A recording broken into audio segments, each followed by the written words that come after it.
Muy bien, en la clase de hoy entonces vamos a hablar sobre la vesícula biliar y sobre el conducto cístico.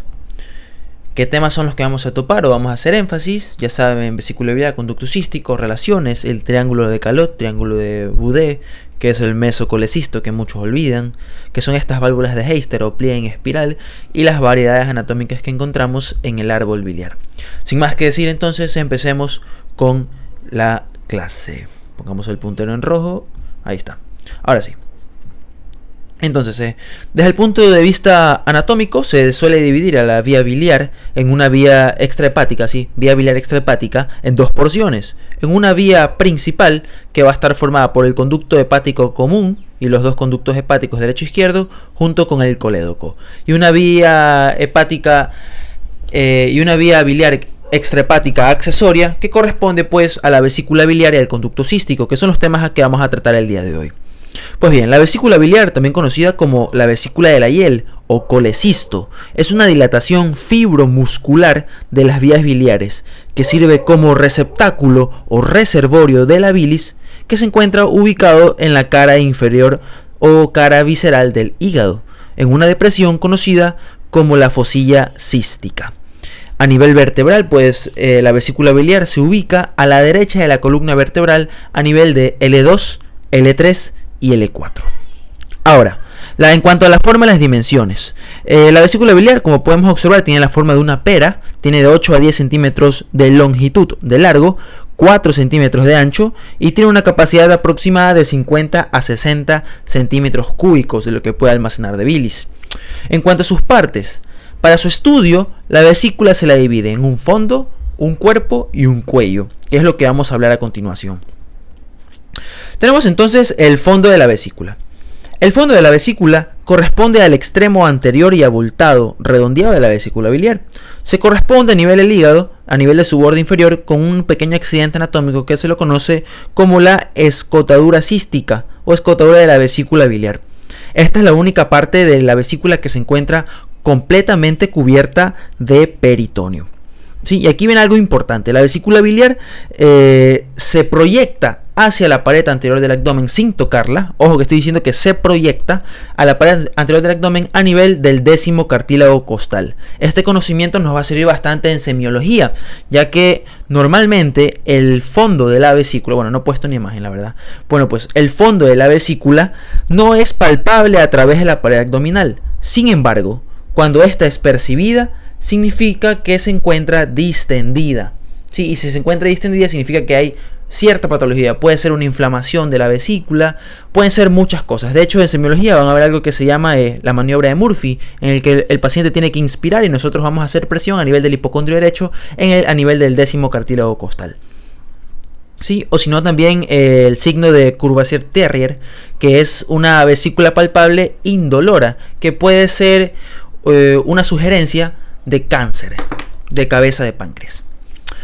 Ahora, vamos a hablar del cuerpo de la vesícula. El cuerpo de la vesícula, ahí la tengo señalada, corresponde a la porción más larga de este órgano. Hacia arriba, esta de aquí se va a encontrar en contacto con la fosilla cística, mientras que con la que puede estar separada, de hecho la cara superior del cuerpo puede estar separada de la fosilla cística por medio de un pequeño repliegue de peritoneo conocido como el mesocolecisto, pero en realidad es raro. Pero bueno, hacia abajo la vesícula va a estar en contacto con la primera y la segunda porción del duodeno y también va a estar en contacto con el colon transverso. Estas relaciones son importantísimas desde el punto de vista quirúrgico, ya que existen casos en donde la vesícula queda aplicada sobre la pared del duodeno, en este caso, como podemos observar en esta imagen, y se forman las fístulas colecisto-duodenales, en el caso que se una al duodeno, o fístulas colecistocólicas, en el caso que se una con el colon transverso. Estas fístulas se crean por el contacto entre la pared de la vesícula y del órgano en cuestión, ¿sí? Y la pared de ambos órganos se erosiona por la presencia de un cálculo, ¿sí? Y esto puede viajar pues por todo el intestino delgado. Así es como se producen estas fístulas. Esta relación es sumamente importante. Ahora tenemos el cuello de la vesícula. El cuello de la vesícula, acá lo tenemos, mide aproximadamente 2 centímetros de longitud. Presenta una pequeña dilatación, la que encontramos acá. Este es el cuello, ¿sí? Esta dilatación de aquí, que se le conoce como el infundíbulo bacinete, antiguamente conocido como bolsa de Hartmann, ¿sí? ¿Cómo podemos identificar la bolsa de Hartmann en el cadáver?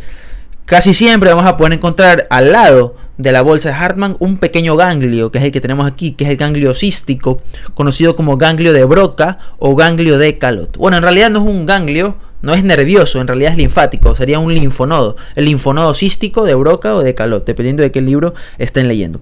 Pues bien, exteriormente este bacinete se encuentra delimitado por 2 surcos, un surco superior que lo separa del cuerpo de la vesícula y un surco inferior que lo separa del conducto cístico. Eso es exteriormente, ¿sí? Ahora, vamos con constitución anatómica. Desde el punto de vista de constitución anatómica, la vesícula biliar se compone de 4 túnicas en total.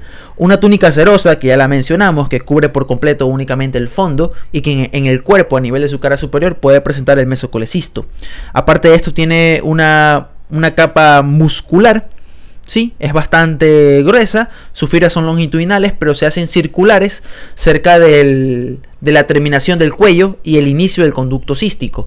A este nivel existe una especie de esfínter fisiológico, ya que las fibras circulares presentan un pequeño engrosamiento y de esta manera forman el esfínter de Lütgens, que se encuentra entre el conducto cístico y la terminación del cuello de la vesícula biliar.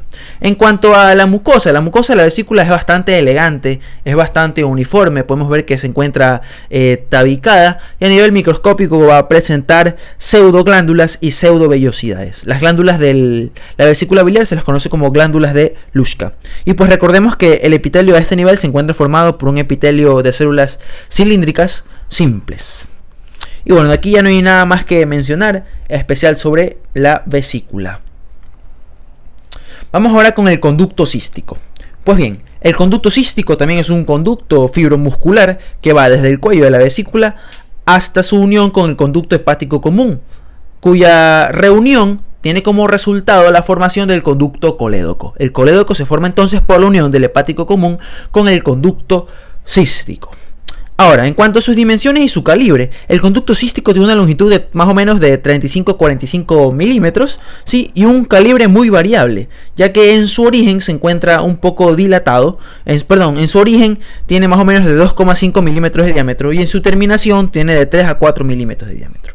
Vamos ahora a hablar de las relaciones, en esta misma imagen de acá. El conducto cístico discurre siempre por delante, aquí la tenemos, discurre siempre por delante de la rama derecha de la vena porta. ¿Sí? Aparte de esto, el conducto cístico forma parte de un importante triángulo a nivel aquí del hígado. De hecho, 2 triángulos. El primer triángulo es el triángulo de Boudet, conocido también como triángulo hepatocístico de Boudet, que está delimitado por la cara inferior del hígado, ¿sí? El conducto hepático común y el conducto cístico. Aquí está el triángulo. Su contenido, la arteria cística. Por el otro lado, el mismo conducto cístico forma acá otro triángulo más chiquito, este que encontramos aquí, que está formado por el conducto cístico, el conducto hepático común y la arteria cística. Ahí está el triángulo. Este triángulo de aquí va a tener como contenido a este pequeño linfonodo que ya lo mencioné, que es el linfonodo cístico de Broca o de Calot, como está ilustrado en Netter. Ahora sí, bueno, no puse una diapositiva de la conformación interior, pero es muy importante que ustedes lo sepan. En esta imagen de aquí lo podemos observar. Pueden ver que el interior del conducto cístico tiene como unos pequeños repliegues mucosos que dan la apariencia como de un tornillo, como un espiral. Esos repliegues mucosos toman el nombre de válvulas de Heister. Mucho ojo con ese detalle, es importante, se los pueden tomar. Válvulas de Heister o pliegue en espiral.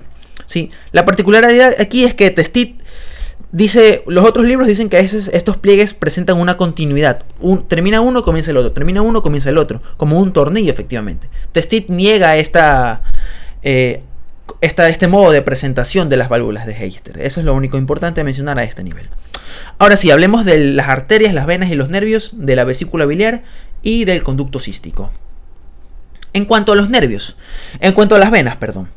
Las venas de la vesícula biliar y del conducto cístico siguen 2 vías, una vía superficial, la que tenemos por acá, y una vía profunda. La vía superficial son más o menos satélites de la vena de las arterias císticas, se originan a partir de la mitad inferior de la vesícula biliar y se reúnen en dos troncos venosos, acá están señalados, en una vena cística anterior y en una vena cística posterior. Ambas, luego de un corto trayecto, rodeando el conducto cístico por delante y por detrás, vienen a terminar a la altura de la vena porta, de la rama derecha de la vena porta. Mientras que la vía profunda, acá lo tenemos, existen unas pequeñas venas que proceden de la porción de la vesícula que está en relación con la fosilla cística. Estas venas son en número de 12 a 15 y van desde la vesícula y penetran en el hígado, convirtiéndose de esta manera en verdaderas venas portas accesorias. Vamos ahora a hablar de la arteria cística.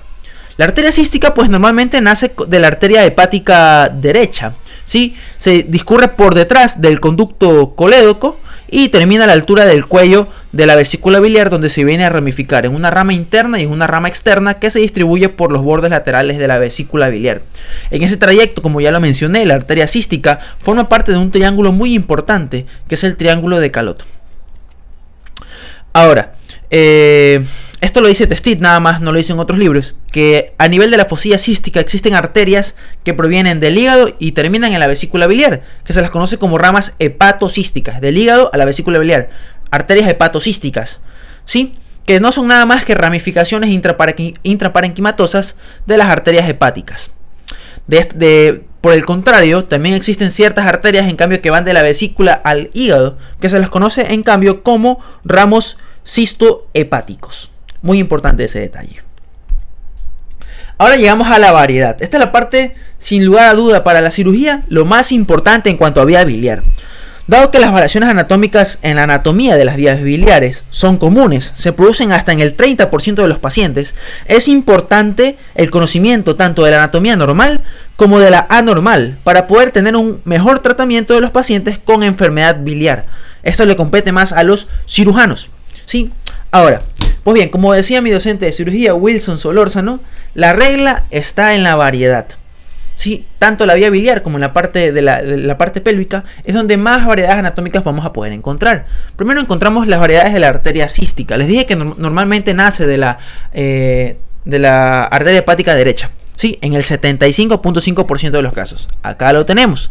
Este origen de la arteria hepática derecha puede tener un origen bajo, aquí lo tenemos, donde pasa por detrás del conducto colédoco, o un origen alto, donde no entra en contacto con el conducto colédoco, sino que inmediatamente se dirige hacia el cuello de la vesícula biliar. En el otro 24% de los casos existen todas estas variedades de acá. Vemos que la arteria cística en el 2.6% de los casos nace de la gastroduodenal. En el 2.1 nace de la arteria hepática propia y pasa por delante del conducto colédoco. En el 13.1 nace de la arteria hepática derecha, pero muy bajo, a nivel bajo, ¿sí lo ven? Y también cruza por delante del conducto colédoco. Y en el 6.2% de los casos, pues nace de la arteria hepática izquierda y también cruza por delante del conducto colédoco. Esas son las variaciones que puede presentar la arteria cística. De igual manera, tenemos que tomar en cuenta las variaciones de la arteria hepática derecha, que es de donde normalmente nace. En el 64% de los casos, la arteria hepática derecha pasa por detrás del conducto colédoco. Acá lo tenemos. Esto es lo que vemos acá. En el 24% de los casos, la arteria hepática derecha pasa por delante del conducto colédoco. Y en el 12% de los casos, en cambio, la arteria hepática derecha no nace de la arteria hepática propia, como lo vemos acá, sino que nace de la arteria mesentérica superior. Sí, las variedades son infinitas casi. Las posibilidades de combinaciones son infinitas, así que el cirujano debe tener esto siempre en cuenta. Además de esto, ¿no? Con relación a la vena porta, la arteria hepática derecha puede, en el 9% de los casos cruza por detrás y en el 91% de los casos cruza por delante.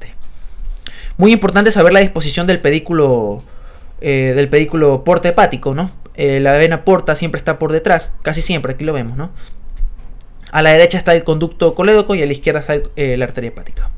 Ahora vamos a tener las variedades del cístico y de la vesícula biliar. De igual manera, hay muchas variedades del cístico. Por ejemplo, aquí tenemos una adherencia del cístico con el colédoco, ¿sí? Por acá tenemos una unión baja del cístico con el hepático común y forma acá un colédoco chiquito. Tenemos por acá una unión alta. Casi ni siquiera existe aquí conducto cístico, sino que la vesícula está aplicada directamente al conducto hepático común y forma inmediatamente el colédoco.